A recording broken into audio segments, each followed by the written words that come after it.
C'est moins d'une balle dans le cœur, ni trois, ni deux. Gérard Darmon qui chante pour vous accueillir. Bon, qui n'a pas entendu parler des fameux Beretta Ouais. dans les films, au cinéma. Absolument. Bon.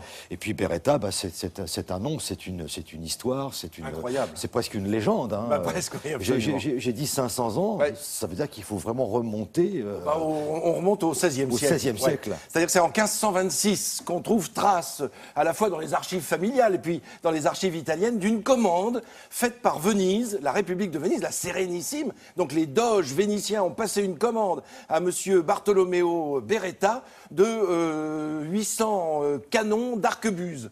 Alors l'arquebuse, c'est une des toutes premières armes à feu. Hein. Donc voilà, il est payé 294 ducats, très exactement. Et voilà la première trace de ce savoir-faire. En fait, ce sont sans doute les doges qui ont poussé cette famille, qui travaillait déjà le métal, qui travaillait déjà l'acier, de travailler pour l'armement. Donc c'est sans doute à partir de ce moment-là que la famille va se plonger dans, dans ce métier, de ce savoir-faire. Et depuis, il y a 15 générations de Beretta qui se sont succédées. Alors ils font partie de cet appel d'offres, si je puis dire. C'est-à-dire, ils ont répondu à l'appel d'offres de la France. Il s'agit de quoi? Il s'agit d'une commande, tenez-vous bien, de 90 000 fusils, de 92 000 grenades et de plus de 36 millions de cartouches. C'est quand même colossal comme marché. Pour un montant de 400 à 500 millions d'euros. Et alors, le marché est ouvert. Il y a donc à peu près 5 entreprises. Alors, il y a des Allemands, il y a des Belges, il y a des Croates. Et puis, il y a cette maison italienne. Évidemment, elle a marqué son temps, c'est le moins que l'on puisse dire. La réponse ne sera donnée qu'en décembre 2016, la réponse à cet appel d'offres. Ce que je vous propose, c'est de découvrir un petit peu, non seulement cette maison, mais aussi l'histoire un peu de l'armement de l'armée française. Ben oui, parce qu'on voit là les usines Beretta. Donc, ils ont toujours su rebondir.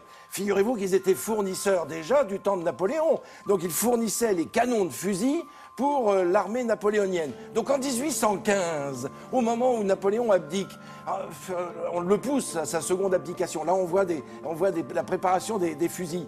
En 1815, qu'est-ce que fait la famille Beretta? Puisqu'il ne va plus y avoir de guerre, étant donné que Napoléon a calmé le jeu, puisqu'il s'arrête, l'Europe va entrer un peu pour une période de paix, eh bien, ils vont se charger de fabriquer des fusils de chasse et des pistolets. Voilà comment ils vont se modifier au fil du temps. Là, vous avez un monsieur qui s'appelle Chassepeau, Antoine Chassepeau, parce que les Beretta ne sont pas les seuls. Il y a aussi des Français qui ont créé des armes pour l'armée française.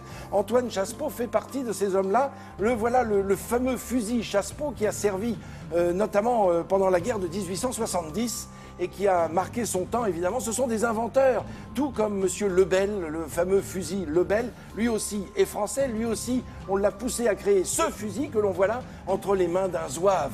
Ce zouave qui a tant fait rêver l'esprit français au moment des guerres de Crimée, des guerres d'Algérie aussi.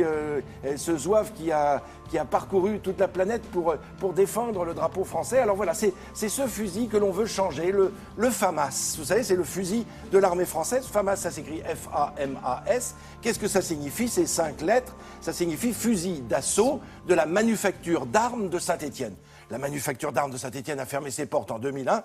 Il faut changer ce fusil. Voilà quel est l'objet de la commande qui est en ce moment en discussion. Enfin, de la commande, au moins de l'appel d'offres. Et puis la commande viendra bien sûr ensuite. Mais c'est un véritable appel pour des firmes comme Beretta, comme Herstel en Belgique, qui souhaitent évidemment remporter de tels marchés. Alors qu'est-ce qui explique justement le succès, la pérennité de cette maison, la maison Beretta? Alors un vrai savoir-faire, une adaptation, je vous l'ai dit, une adaptabilité au marché. À chaque fois qu'il y a une baisse de commande, eh bien on va changer un petit peu l'angle de... On s'adapte. On s'adapte. Hein. Les fusils de chasse ont un gros succès. Puis je vous parlais des pistolets, parce que le pistolet Beretta, presque le mot Beretta est un synonyme de pistolet, comme le nom de Colt est synonyme de revolver. Vous voyez, on a un peu comme ça des marques qui ont non seulement marqué l'esprit, mais remporté des marchés incroyables. D'ailleurs, Beretta a remporté un marché face à Colt pour les armes de poing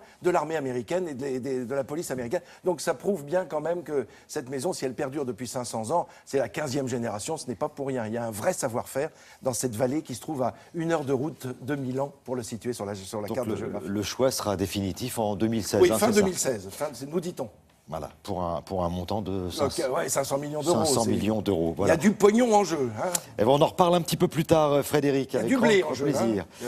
Ouais, Il y a du flouze. Il y a du flouze, oui. Pas pour rigoler. Allez. Bah,